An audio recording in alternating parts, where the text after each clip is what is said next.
Indian politics में चारों तरफ चर्चा हो रही है। उद्धव ठाकरे की शिवसेना के बड़े नेता संजय राउत ने बड़ा आरोप लगाया है। उनका कहना है कि प्रधानमंत्री नरेंद्र मोदी की बीजेपी विपक्षी पार्टियों के मेंबर्स ऑन ऑफ पार्लियामेंट को अपनी तरफ लुभाने की कोशिश कर रही है। अगर ये आरोप सच हैं, तो ये बीजेपी की सत्ता पर पकड़ मजबूत करने की सोची समझी रणनीति है। राउत का दावा है कि बीजेपी राष्ट्रवादी कांग्रेस पार्टी और उद्धव ठाकरे की शिवसेना के सांसदों को ऑफर दे रही है।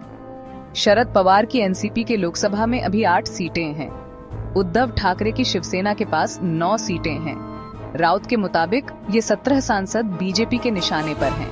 लोकसभा में 250 से ज्यादा सीटों वाली बीजेपी को शायद ऐसी चालों की जरूरत नहीं दिखे, लेकिन कम संख्या में ही सही विपक्षी सांसदों को लुभाने की कोशिश एक बड़ी रणनीति का हिस्सा हो सकती है। इसका मकसद विपक्ष को कमजोर करना और बीजेपी की सत्ता पर पकड़ मजबूत करना हो सकता है। बीजेपी की ये कथित रणनीति विपक्ष में पहले से मौजूद फूट का फायदा उठाने पर टिकी है। राउत के आरोपों ने इंडियन पॉलिटिक्स में नया तनाव पैदा कर दिया है। बीजेपी ने इन दावों को बेबुनियाद बताया है, लेकिन राजनीतिक चालबाजी की फुसफुसाहटें बंद नहीं हो रही हैं। आने वाले दिनों और हफ्तों में पता चलेगा कि इन आरोपों में कितनी सच्चाई है। इस सारे पॉलिटिकल ड्रामे के बीच में है इंडिया का दल बदल कानून। ये कानून राजनीतिक खरीद फरोख्त रोकने के लिए बनाया गया था।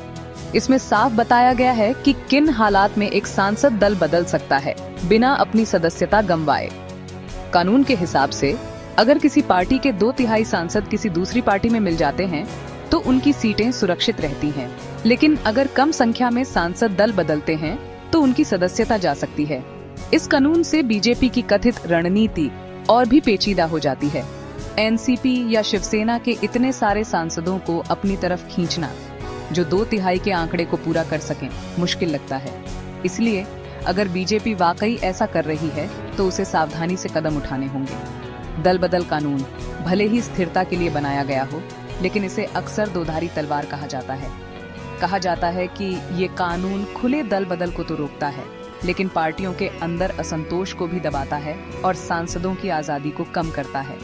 बीजेपी की कथित चालें अगर सच हैं, तो दल बदल कानून पर चल रही बहस को फिर से सामने लाती है। राजनीतिक निष्ठा पर इस कानून का असर और देश की राजनीति को आकार देने में इसकी भूमिका पर गंभीरता से विचार विमर्श हो रहा है।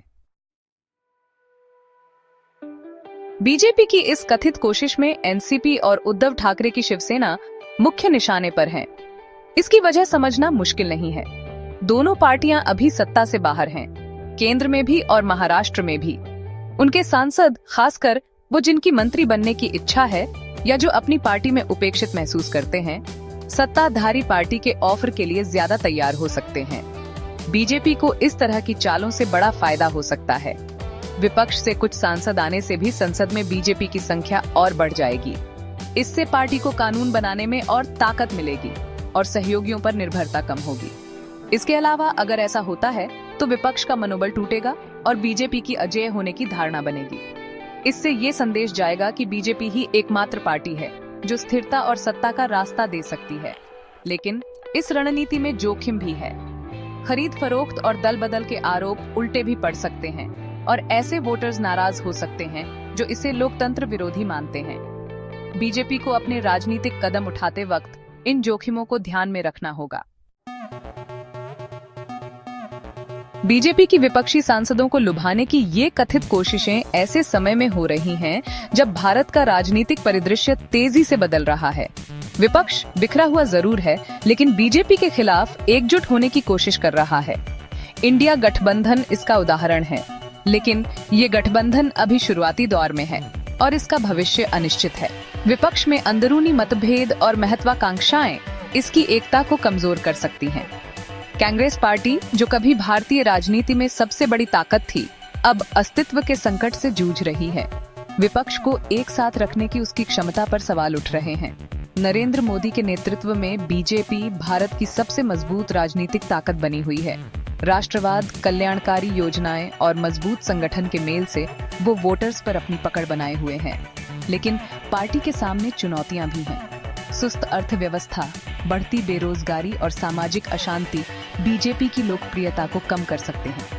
संसद में अपनी स्थिति मजबूत करने की बीजेपी की कोशिशें इन चुनौतियों को दर्शाती है। ऐसा लगता है कि पार्टी सत्ता बनाए रखने और 21वीं सदी में भारत के भविष्य को आकार देने के लिए कोई कसर नहीं छोड़ना चाहती। आने वाले सालों में राजनीतिक ताकतों का दिलचस्प खेल देखने को मिलेगा, जब बीजेपी अपना दबदबा बढ़ाने की कोशिश करेगी और विपक्ष एक मजबूत चुनौती पेश करने का प्रयास करेगा।